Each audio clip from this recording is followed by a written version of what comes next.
రాజు 2.5 KG చేపల పులుసు చేయబోతున్నాం.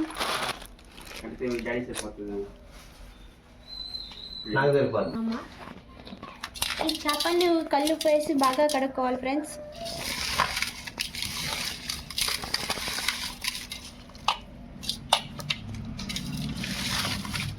ఓకే, చేప 2.5 కేజీ చేప ఇది.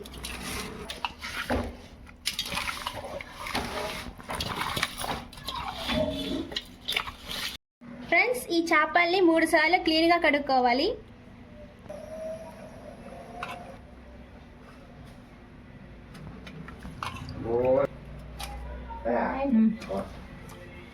ఫ్రెండ్స్, 2.5 కేజీ చేపకి ఇంత పెద్ద నిమ్మకాయ సైజంత చింతపండు తీసుకొని నానబెట్టుకోవాలి.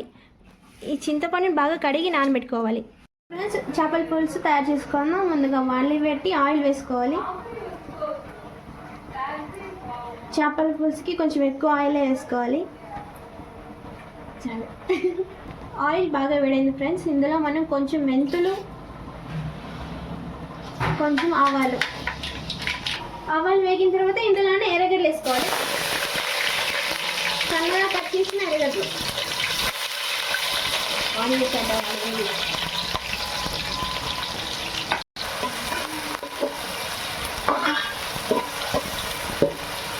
ఆనియన్స్ వేగిన తర్వాత దీంట్లో అల్లం పేస్ట్ 2 స్పూన్లు వేసుకోండి ఫ్రెండ్స్. జింజర్ గార్లిక్ పేస్ట్,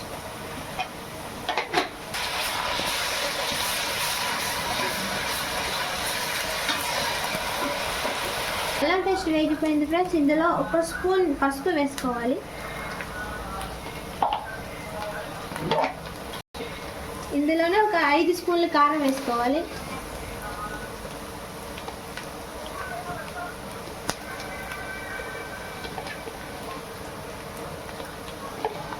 ఈ కారం పసుపు ఆయిల్లోనే కొంచెం ఫ్రై చేసుకోవాలి ఫ్రెండ్స్. 10 టమాటాలు, ఇందులోనే ఒక 10 టమాటాలు పీసెస్ లాగా చేసుకొని వేసుకోవాలి ఫ్రెండ్స్.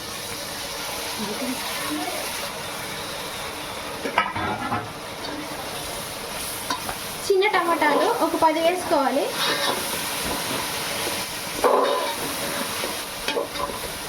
మూత పెట్టి టమాటా మగ్గించుకుందాం ఫ్రెండ్స్. ఇలా లేదా చూద్దాం. మగ్గిపోయింది కదా. ఇంకా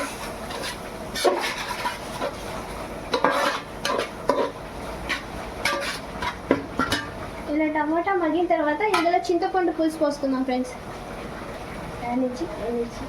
ఈ నుంచి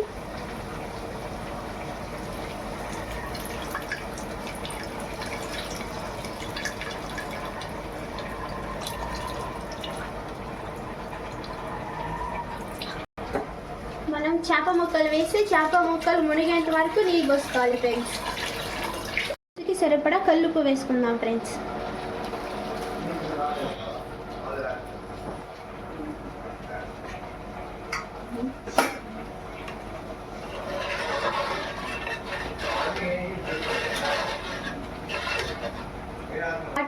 ఈ వాటర్ తిరిగిన తర్వాత చేప పీసులు వేసుకుందాం ఫ్రెండ్స్. చేపల పులుసు మరిగిపోయింది. ఇందులో మనం చేపలు వేసుకుందాం.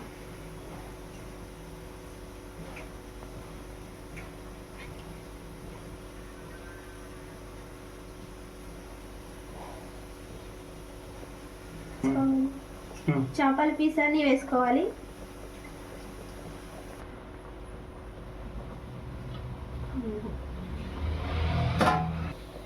మూత పట్టుకొని ఉడికించుకుందాం చేప ముక్కని.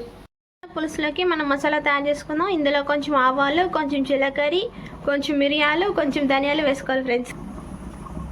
మీడియం ఫ్లేమ్లో ఈ దోరగా వేయించి పొడి చేసుకొని చేపల పులుసులోకి వేసేయాలి ఫ్రెండ్స్.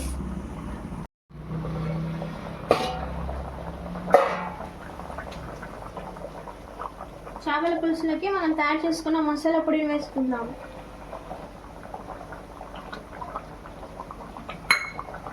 ఇందులోనే ఒక 4 పచ్చిమిర్చి,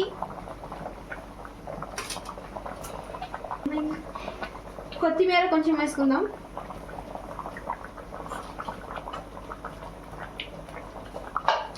సన్నగా కట్ చేసిన కొత్తిమీర,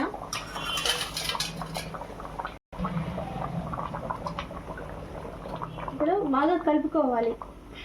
ఇలా కలపాలి.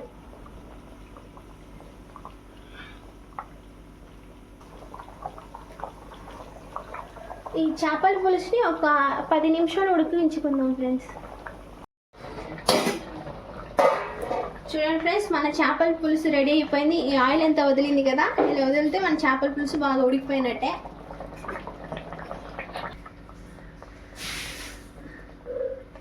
చూడండి ఫ్రెండ్స్, చేపల పులుసు రెడీ అయింది.